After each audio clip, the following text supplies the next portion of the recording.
लिए मजबूर करना गलत है असं अबू आदमी म्हणताय। जो देश में हम रहते हैं, ज्या देशामध्ये आपण राहतो तो एक हिंदू राष्ट्र आहे आणि या देशामध्ये राहून अगर आपण राष्ट्रभक्त असाल तर तुम्हाला ह्या देशाचे नियम कायदे, देशाचे झेंडा, देशाचा जो काही राष्ट्रगीत आहे तो स्वीकारायलाच लागेल। नाहीतर तुम्हाला पाकिस्तान आणि कराची आणि बांगलादेश जाण्यामध्ये तुम्हाला कोणी थांबवलेलं नाहीये। पण आमच्या देशामध्ये राहून आमच्या देशाला तिरंगाला तुम्ही स्वीकारत नसाल, आमच्या राष्ट्रगीताला अगर तुम्हाला स्वीकारत नसाल ना तर तुम्हाला आमच्या देशामध्ये राहण्याचा काही अधिकार नाही।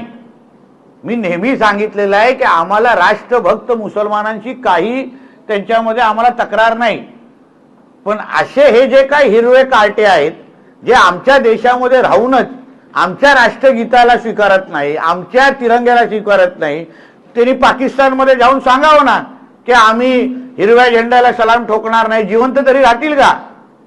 मग असे हे अबू आझमी सारखे हिरवे वळवणारे सापांमुळेच आज देशाचं वातावरण खराब होत आहे। म्हणून ज्याला राष्ट्रगीत म्हणायचं नसेल, ज्याला आमचा तिरंगा स्वीकारायचं नसेल त्यांनी पाकिस्तान आणि बांगलादेशमध्ये निघून जावं, त्यांची जागा आमच्या हिंदू राष्ट्रामध्ये नाही। ठाकरे आग्रही आहेत, मात्र निवडणूक आयोगाने स्पष्ट केलंय की कायद्यात अशी तरतूद। अरे सर्वात पहिलं महाराष्ट्राच्या पप्पू आदित्य ठाकरेंनी वरळी विधानसभेचा राजीनामा द्यावा आणि मग अशा व्हीव्हीपॅट आणि ह्या बाबतीमध्ये त्यांनी तक्रार करत बसावी ना। स्वतः ईव्हीएम वर निवडून आलेला आहे तेव्हा काय वाटलं नाही, मग तुम्हाला ईव्हीएम वर एवढी हरकत आहे ना, चला वरळीचा राजीनामा द्या आणि परत निवडून येण्याची हिंमत दाखवा, आम्ही काही हरतो, चला असेल हिंमत तर बोला, नाहीतर उगाच या म्यावम्यावला कोण महत्व देत नाही। सर बोगस आधार कार्ड प्रकरणी रोहित पवारांवर गुन्हा दाखल झाला, पण आता त्याच्यामध्ये नवीन गोष्ट नाही ना, बोगस माणसाकडून बोगसच आरेखाडे आणि कागदपत्र सादर होणार ना, त्याच्यामध्ये नवीन आश्चर्य करण्यासारखी काय गोष्ट आहे? ठीक, मुख्यमंत्र्यांनी कर्जमाफीची तारीख न दिल्यास रेट बंद करू असा पंचकुला काय काय मुख्यमंत्र्यांनी बघा, एक लक्षात घ्या, आदरणीय मुख्यमंत्री साहेब हा विषय हाताळत आहेत, ते स्वतः यांच्याबरोबर बैठक घेणार आहे अशी माझी माहिती आहे।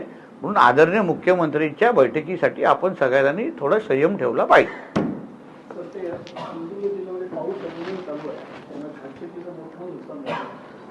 असं आहे की आपण मोठ्या प्रमाणामध्ये आपले पंचनामे करण्याचं काम सुरू आहे। 2 मंडळ असे आहेत जिथे 65 मिलीमीटर पेक्षाही जास्त पाऊस पडलेला आहे। मला वाटतं एक मालवणमध्ये आणि अजून एक मंडळ आहे ज्याच्यामध्ये 65 मिलीमीटर पेक्षा जास्त आहे। त्याचे 65 मिलीमीटर पेक्षा जास्त पाऊस पडला तर कलेक्टरना अधिकार आहे डायरेक्ट नुकसान भरपाई आणि या सगळ्या गोष्टी देण्याचा। मी आश्वस्त करतो तुमच्या पत्रकार मित्रांच्या माध्यमातून सिंधुदुर्ग जिल्ह्याच्या प्रत्येक शेतकरी बांधवांना जेवढं झालेलं नुकसान आहे ते सगळेचे आकडे रोज आमच्याकडे येतात, व्यवस्थित पंचनामे केल्याचं काम होत आहे। आता आपण विमाची 90 कोटीची रक्कम आम्ही दिली ना, 43,000 शेतकऱ्यांना आपण प्रलंबित असलेले नुकसान विमाची रक्कम दिली। तसंच या पावसामध्ये ज्या ज्या शेतकऱ्यांचं भात शेतीचं नुकसान झालेलं आहे पंचनामे झाल्यानंतर जो फायनल आकडा येईल, जे फायनल अंदाज येतील त्याप्रमाणे जास्तीत जास्त नुकसान भरपाई मी कुठेही एवढंच देणार तेवढं देणार बोलणार नाही, पण प्रत्येकाला जास्तीत जास्त नुकसान भरपाई त्यांच्या नुकसानानुसार हे निश्चित पद्धतीने दिली जाईल, हे मी जिल्ह्याचा पालकमंत्री म्हणून शेतकऱ्यांना आणि जिल्हावासियांना आश्वस्त करतो।